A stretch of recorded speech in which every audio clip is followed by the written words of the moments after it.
तमाम बड़ी खबरों से तेज रफ्तार के साथ। पहली खबर आसाराम से जुड़ी हुई है। आसाराम को आज शाम फिर से कोर्ट में पेश किया जाएगा। जोधपुर पुलिस के डीसीपी अजय लांबा के मुताबिक आसाराम के खिलाफ पर्याप्त सबूत हैं।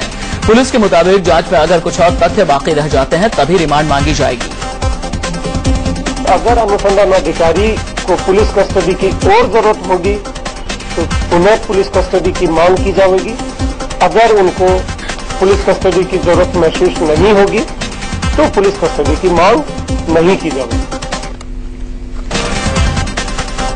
आसाराम की तरफ से जमानत अर्जी नहीं लगाई जाएगी। आसाराम के वकील पंकज कपूर ने कहा कि कोर्ट में बेल के लिए नहीं बल्कि एफआईआर खारिज करने का आवेदन दिया जाएगा। वकील ने कहा कि 5 दिन के बाद केस दर्ज किया गया और ये मामला फर्जी है।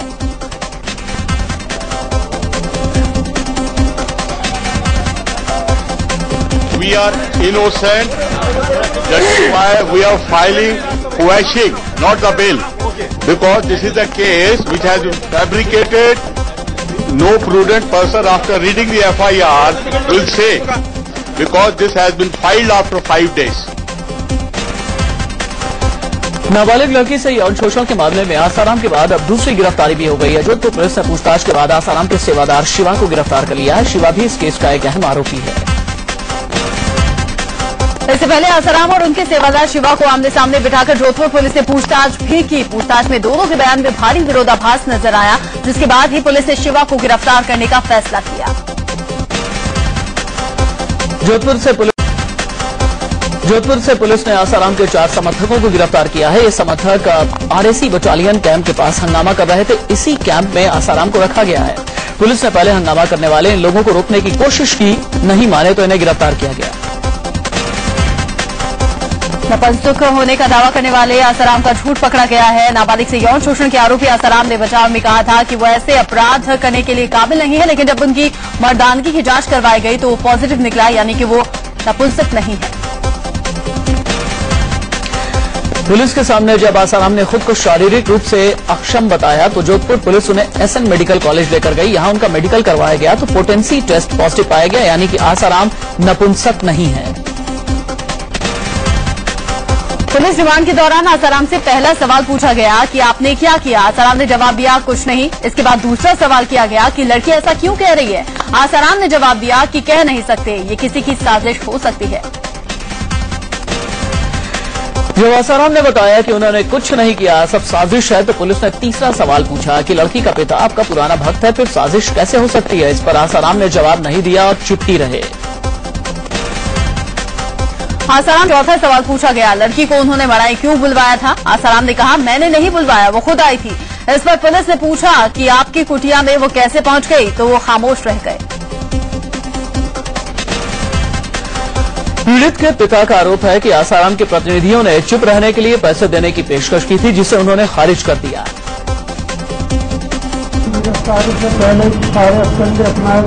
जोधपुर में आरएसी कैंप में रात गुजारने के बाद आसाराम के लिए सुबह 2 सेवादार आसाराम के लिए नाश्ता लेकर आए। सेवादार महिलाओं की तरफ से 2 बैग में आए नाश्ते को आसाराम के पास भेज दिया गया।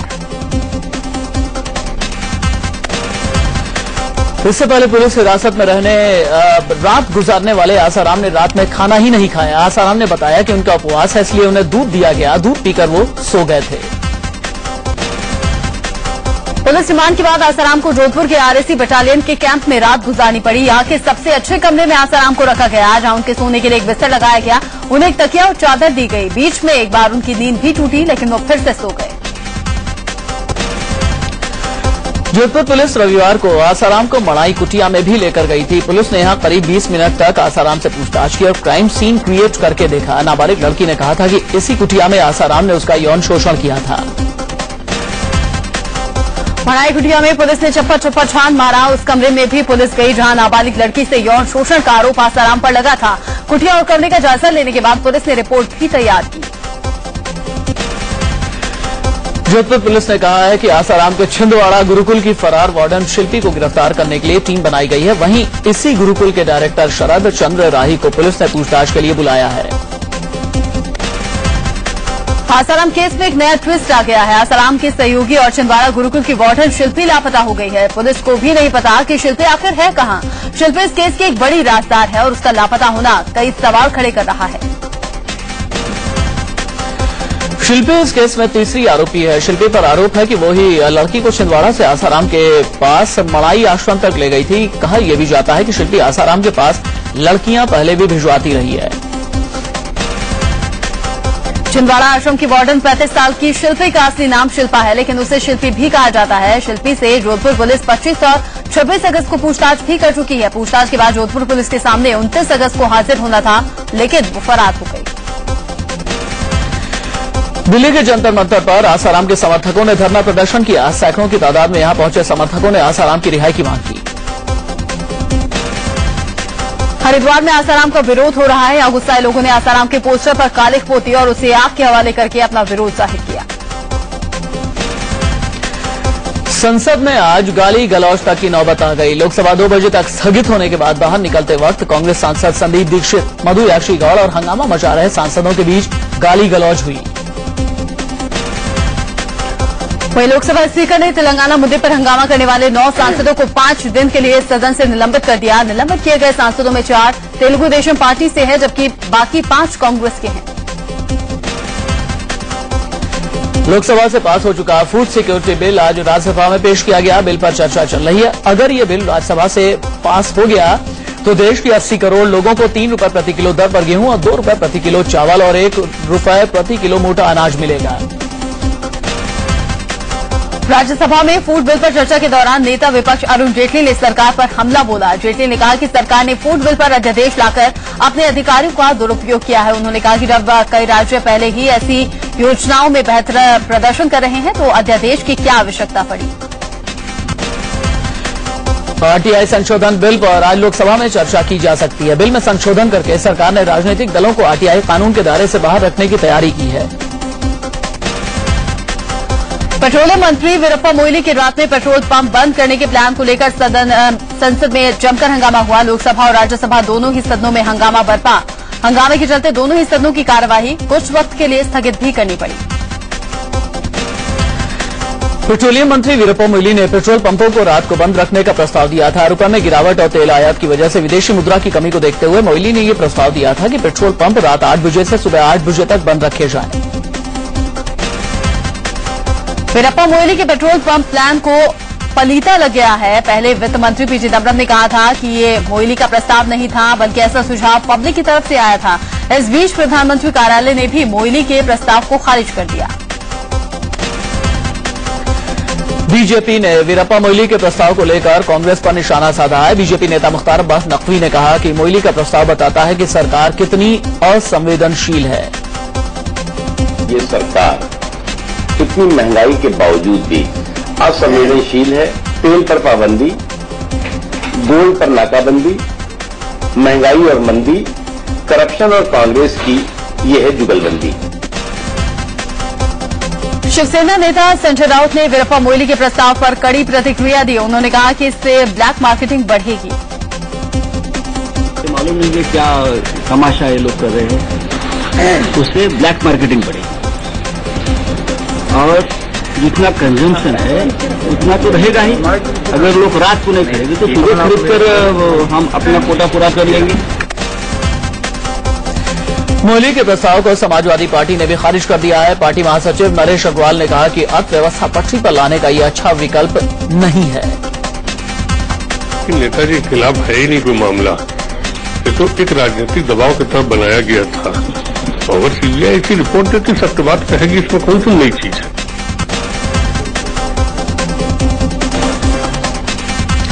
समाजवादी पार्टी के महासचिव और मुलायम सिंह यादव के भाई रामगोपाल यादव ने भी कहा कि नेताजी और अखिलेश पर कहीं कोई मुकदमा दर्ज नहीं है।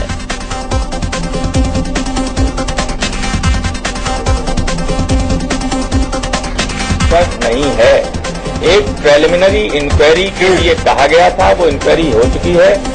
Never a case has been registered against Mulayam Singh और अखिलेश, नेवर। और उधर जम्मू में पेट्रोल और डीजल के बढ़े दामों के विरोध में बीजेपी कार्यकर्ताओं ने प्रदर्शन किया। पोस्टर और झंडे लेकर सड़क पर उतरे कार्यकर्ताओं ने केंद्र सरकार के खिलाफ नारेबाजी करते हुए बढ़ी हुई कीमतें वापस लेने की मांग की। समाजवादी पार्टी के सुप्रीमो मुलायम सिंह यादव के खिलाफ आय से अधिक संपत्ति का मामला बंद हो सकता है। सूत्रों के हवाले से खबर है कि सीबीआई क्लोजर रिपोर्ट दाखिल कर सकती है। कहा जा रहा है कि इसके लिए सबूतों के अभाव की दलील दी जा सकती है। हालांकि इस पूरे मामले को फूड सिक्योरिटी बिल के लिए सरकार को दिए गए समर्थन से जोड़कर देखा जा रहा है। कहा जा रहा है कि सबूत न मिलने की बात कहकर सीबीआई मानसून सत्र के बाद सुप्रीम कोर्ट में क्लोजर रिपोर्ट दाखिल कर सकती है।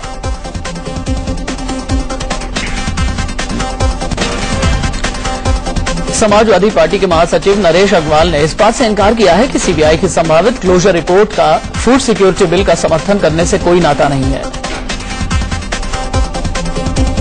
आप वाटर से सुबह ऑर्डर बंद कर देंगे तो लोग ऑर्डर पहले भरवा लेंगे। आप कोई ठोस चीज सोचिए, कोई ठोस प्रस्ताव लाइए तो देश उस पर विचार भी करेगा।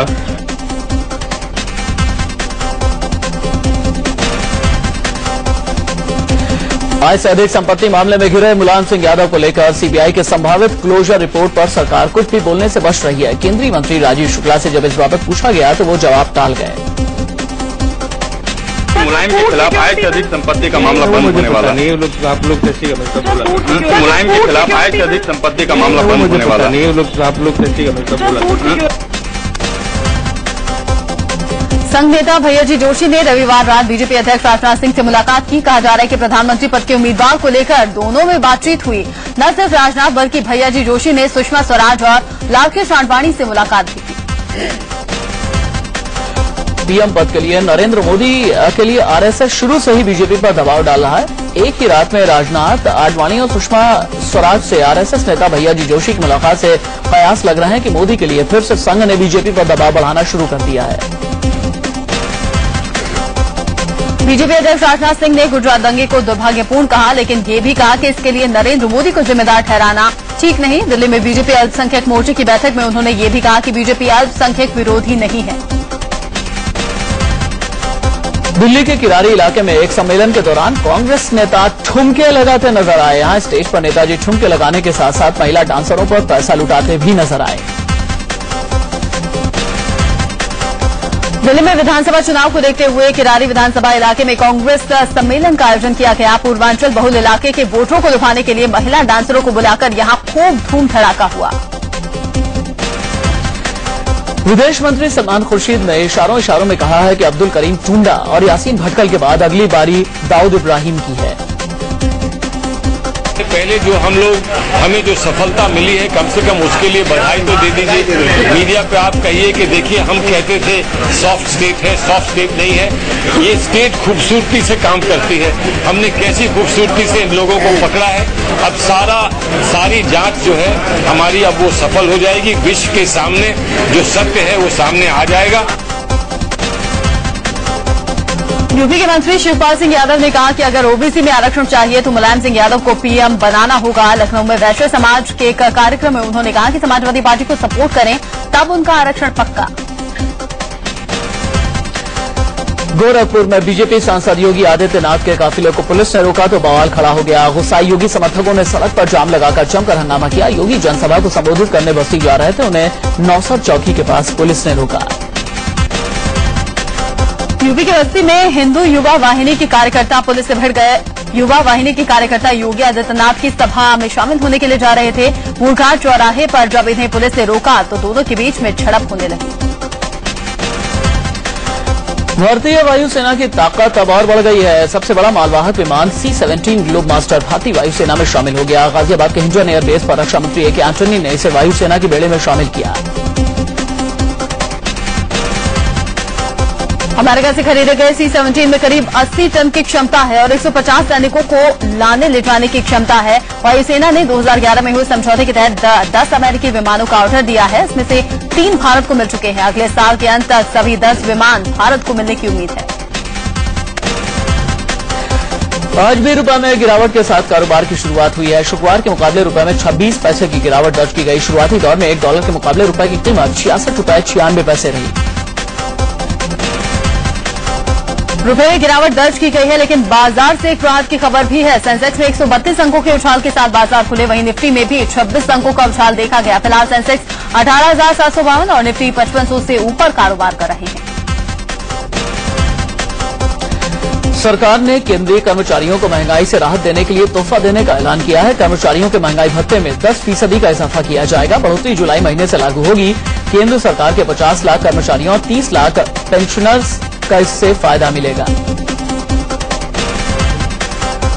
दिल्ली से नोएडा और ग्रेटर नोएडा में आज कई मुसाफिरों को परेशानी का सामना करना पड़ सकता है। आज और कल सभी ऑटो वाले हड़ताल पर हैं। लोग किराया बढ़ाने की मांग कर रहे हैं। लोग कुछ ऑटो की परमिट कैंसिल करने का भी विरोध कर रहे हैं। दिल्ली में संसद भवन के सामने एक इंडिगो कार में आग लग गई। आग लगते ही अफरा तफरी मच गई। कार में आग लगने की वजह शॉर्ट सर्किट बताई जा रही है। इस दौरान विजय चौक पर आवाजाही भी रुकी रही। कार में लगी आग काबू पाने के लिए दमकल की कई गाड़ियां मौके पर पहुंची। काफी देर के बाद कार में लगी आग को काबू पाया गया। कार चला रहे शख्स ने वक्त रहते कार से कूदकर अपनी जान बचाई। वाराणसी में रोडवेज की बस में आग लगने से अफरा तफरी मच गई। धू धू कर जल रही बस देखते ही देखते मिनटों में खाक हो गई। गनीमत रही कि हादसे में कोई हताहत नहीं हुआ। हादसा वाराणसी के रोडवेज स्टैंड के पास हुआ। दरअसल यहां तेज रफ्तार से आ रही बस एक बाइक से भिड़ गई और बाइक को घसीटते हुए काफी दूर तक ले गई। इस दौरान बाइक की टंकी फटी और आग लग गई। बाइक के बाद आग ने बस को भी अपनी चपेट में ले लिया। टक्कर से बाइक सवार दूर छिटक गए और बस में बैठे यात्री वक्त पर बाहर निकल आए। बिहार के आरा में एक लड़के की हत्या पर जमकर हंगामा हुआ। यहां सपना सिनेमा मोड़ पर बदमाशों ने गोली मारकर एक युवक को मौत के घाट उतार दिया। इसके बाद लोग भड़क उठे और पुलिस पर पथराव के साथ कई गाड़ियों में जमकर तोड़फोड़ की गई।